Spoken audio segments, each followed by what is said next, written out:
دهمین مسابقه گوشتنگیری در چنین میدان‌های فراخ با اشتراک بهترین پهلوانان داخل و خارج کشور در ناحیه یوان گذرانده شد.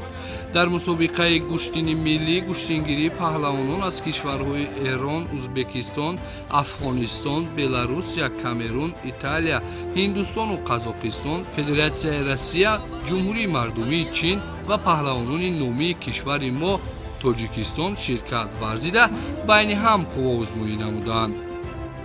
با تشبث مقامات اجرایی حکومت دولتی ناحیه یوان و صاحبکاران با همت ناحیه جمعیت دارای مسئولیتش محدود ماهر سمن برای غالبان این چهاربینی باشکوه تحفه‌های پولی و مالی ارزشمند از قبیل 7 автомашина، 100 تلویزور و قالین، 20 یخدان، 10 اشتر، 10 مال شاخدار و بیش از 1 میلیون سومانی تحفه‌های پولی گذاشته شد که این اقدام باعث روح‌بلندی و رقابت شدید میان پهلوانان گردید.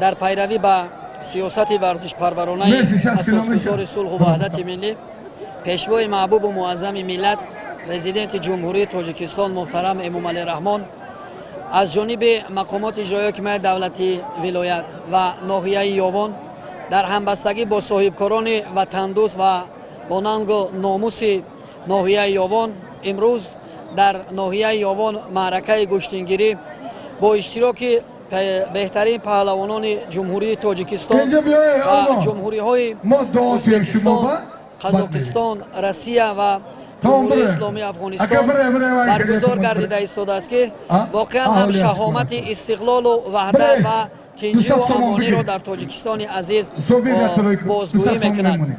باید گفت که ضمن پیام امساله خود پیشوای محبوب و معظم ملت جهت جهانی شوی گوشتن ملی ابراز نظر کردند و در این زمینه رئیس مجلس ملی مجلس عالی جمهوری تاجیکستان، رئیس شهر دوشنبه، پرزیدنت فدراسیون فوتبال تاجیکستان محترم رستم امامعلی نیز جهت به بازی‌های المپیک وارد کردن گوشتن ملی پیشنهاد خود را بیان داشتند که این بار دیگر در احیا و ارزگذاری به این نمود ورزش سنتی نقش بارز خواهد گذاشت.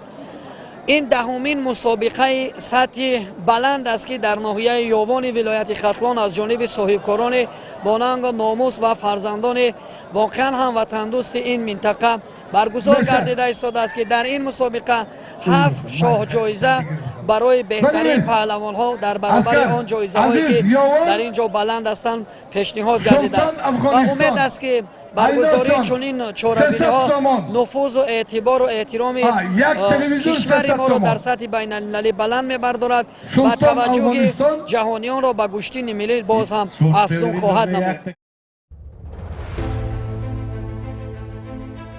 در رسمی افتتاحی مسابقه گوشتنی ملی گوشتنگیری رئیس ولایت ختلان سخنرانی نموده برگزاری این مسابقه سطح بین المللی را در ولایت ختلان به سابقه عنوان نمود. گفته شد که در زمان استقلالیت دولتی کشور با تامین گشتن شرایط مساعد برای ورزشگران با تشبث پیشوای ملت محترم امامعلی رحمان و رئیس مجلس ملی مجلس عالی مملکت محترم رستم امامعلی جهانی گشتن ورزش قدیمه مردمی گوشتنگیری از آن دلالت می‌دهد که این ورزش سنتی صرف خاص ملت ما است و میان قشرهای گوناگون جامعه مخلصان و هواداران زیاد دارد.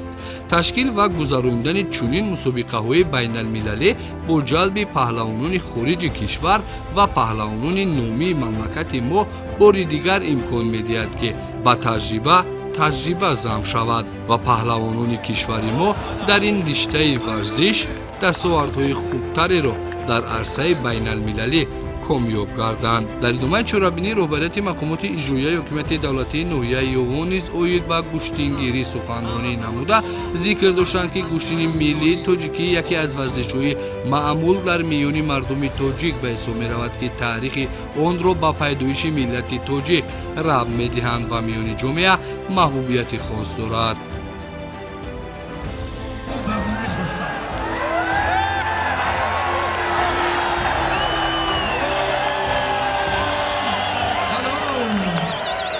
امروز تنتنه گوشتن ملی، تنتنه حقیقی که هزارها هزار نفر مخلصان را به وجد آورده است و امروز به ناحیه یوان اینقدر مخلصان، اینقدر ورزشگران برای به دست آوردن سالمانی که امروز در این مسابقه گوشتنگیری از جانب صاحبکاران ناحیه، از جانب شخصانی که امروز میل به گوشتن ملی دارند جایزه ها معین کرده شده است. برای به دست آوردن همین جایزه ها امروز در میدان هستند و امروز در دایره دستور سپارش‌های به واسطه پیشوای معظم ملت محترم امام علی رحمان که گوشتن ملی ما گوشتن تاجیکی که گوشتن بین المللی گردید و امروز ساکنان ناحیه یوان در جماعت دهات دهنه همین گونه یک مراسمی با شکوه مسابقه ورزشی گوشتنگیری را براه ماندند که امروز این باعث افتخار یعنی که باعث شرفمندی کل تاجیک و تاجیکستانیان اینچون ساکنان ناحیه یوان میباشد که همین گونه مسابقه سطحی بالا در ناحیه برگزار گردیده استاده است که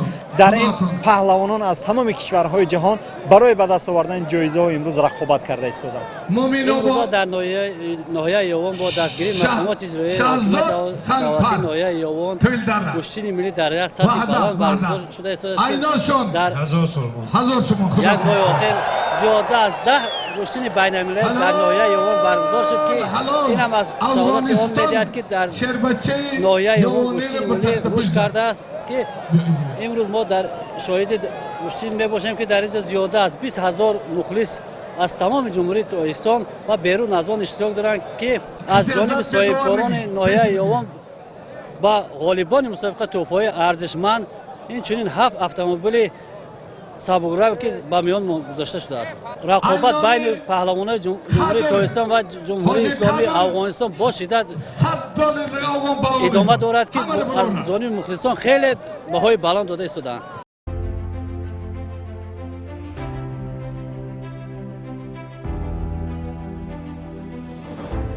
чун анъана ва эҳтиром ба меҳмонон дар маросими қадршиносии ғолибон нахуст паҳлавонон аз хориҷи кишвар мавриди қадршиносӣ қарор гирифтанд. ҳамчунин дар ин мусобиқа паҳлавони номвар қаҳрамони бозиҳои олимпӣ ҳасан холмирзоев аз ҷониби мақомоти иҷроияи ҳокимияти давлатии вилояти хатмон бо тӯҳфаи арзишманд автомобил қадр карда шуд.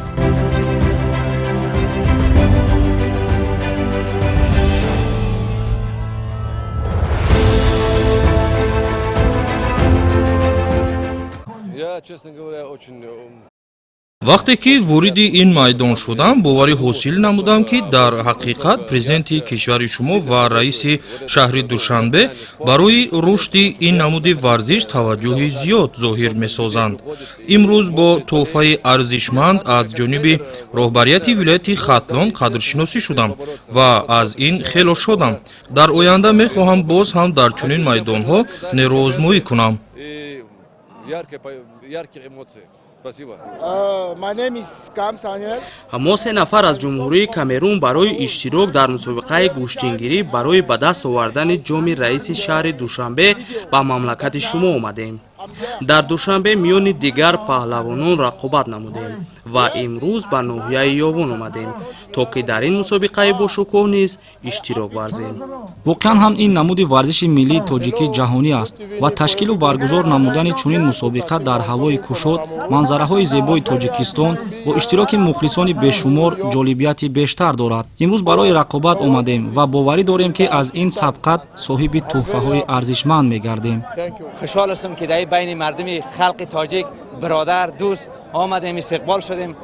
کوشش میکنیم که دائم در برنامه باشیم. از خلق تاجیک تشکر، از پرزیدنت، از تمام مردم خوب تاجیک تشکر میکنیم. محمد رضا وحدانی هستم از ایران. برای مسابقات کشتیگیری آمدم به تاجیکستان.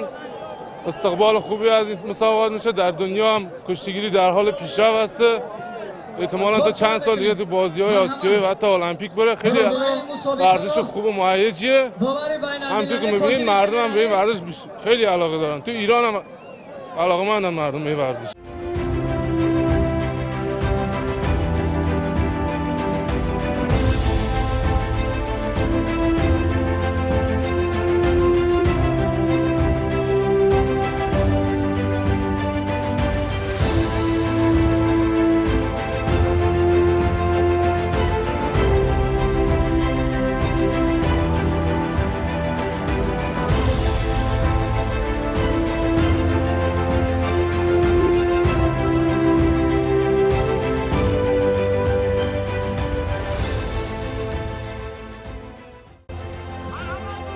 بعد از رقابت‌ها بین پهلوانان نورس و جوان، پهلوانان نامی و امیدبخش کشور ما با پهلوانان سطح بین المللی در رقابت شدند.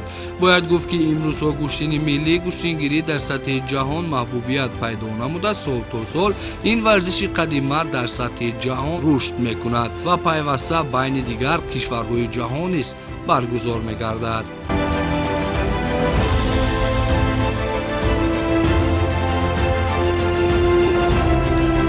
ما خرسند هستیم که چندمین بار ما در مسابقات در تاجیکستان اشتراک میکنیم. البته در مسابقات بین المللی در این کشتین ملی سنتی ما دیگه ما خود ما داور بین المللی کشتیگیری میباشم و سپاسگزاری میکنم از جناب عالی و همچنان رئیس شهر دوشنبه که همیشه از ما میزبانی پذیرایی خوب کرده مردم تاجیکستان. دیگه حاضر ما 10 پهلوان اشتراک کردیم و تشکر از مردم تاجیکستان میکنیم که ورزش سنتی و عنعنوی گوش داده. ما تقریبا دوم بار است که ما اینجا در مسابقه می و از مردم تاجیکستان هم خواهش میکنیم که در وطن ما در افغانستان بیایند در کشتین ملی اونجا مسابقه کنن، اشتراک بکنن. دیگه ما خرسند میشیم. من از جمهوری مردمی چین هستم. با جمهوری تاجیکستان آمدم تا در چنین مسابقه ها شرکت ورزم.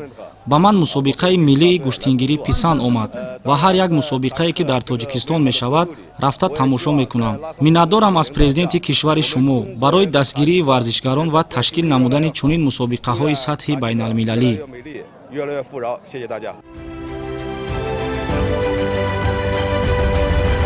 با ابتکار رهبریت مقامات اجرایی حکومت دولتی ناحیه یوغان در همه جماعت‌های شهرک و دهاتی ناحیه چنین مسابقه‌ها در سطح بلند گذرانده می‌شود. طبق اطلاع این مسابقه بعد از مسابقه گشتینگیری شهر دوشنبه دومین مسابقه است که در کشور صاحب استقلال ما تاجیکستان در سطح بین المللی گذرانده شد.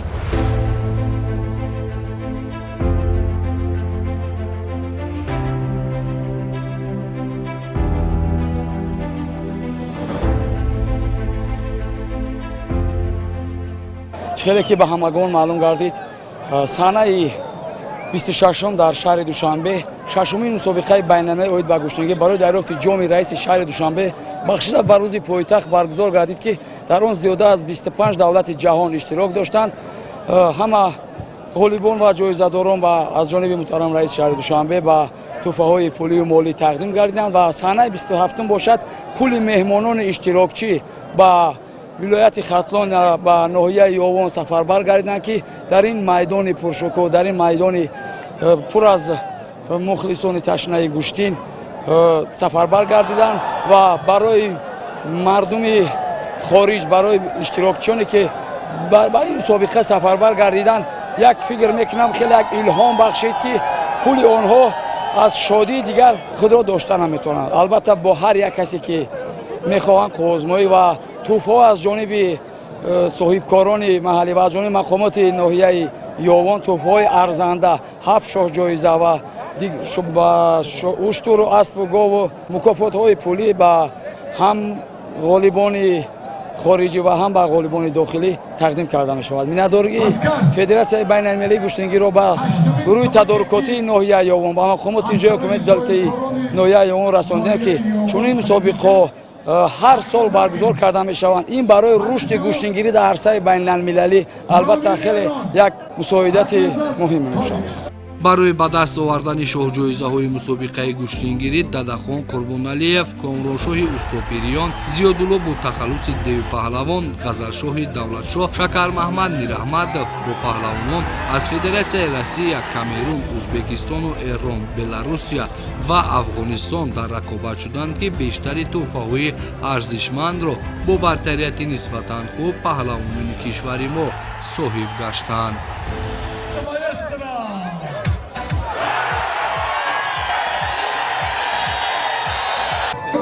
ман ғазалшоҳи давлатшоҳ имрӯз дар гӯштинги миллии гӯштингирии ноҳияи Ёвон ки зодаи ман аст, ман имрӯз дар ин ҷо қуввозмоӣ намуда бо се ҳарифи худ ва охирон ҳарифиам ки Бетмурод Олтибоеви пурқуввати пуртаҷрибаи Узбекистон буд, ман онро мағлуб намуда соҳиби шоҳҷоиза гаштам.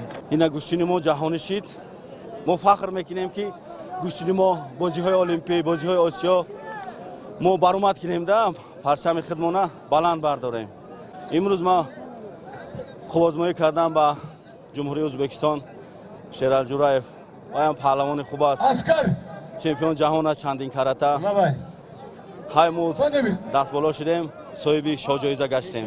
гӯштини миллии тоҷикмо гӯштини ҷаҳонӣ гашт ва имрӯз дар ин майдони Ёвон тамоми паҳлавонони ҷаҳон дар ин ҷо қарор доранд. мо бо паҳлавонон аз Федератсияи Русия, аз Ӯзбекистон қуввозмоӣ кардем ва дар ин барои шоҳҷоиза ғолиб гашта соҳиби автомедал гаштем.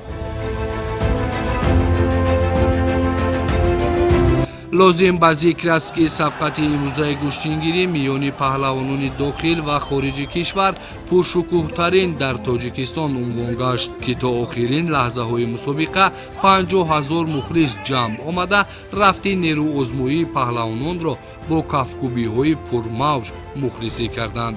воқеан ҳам гӯштини миллии гӯштингирӣ дар сатҳи ҷаҳон маъруфияти зиёд пайдо намудааст ва сабқати имрӯза миёни паҳлавонон далели равшани ин гуфтаҳост.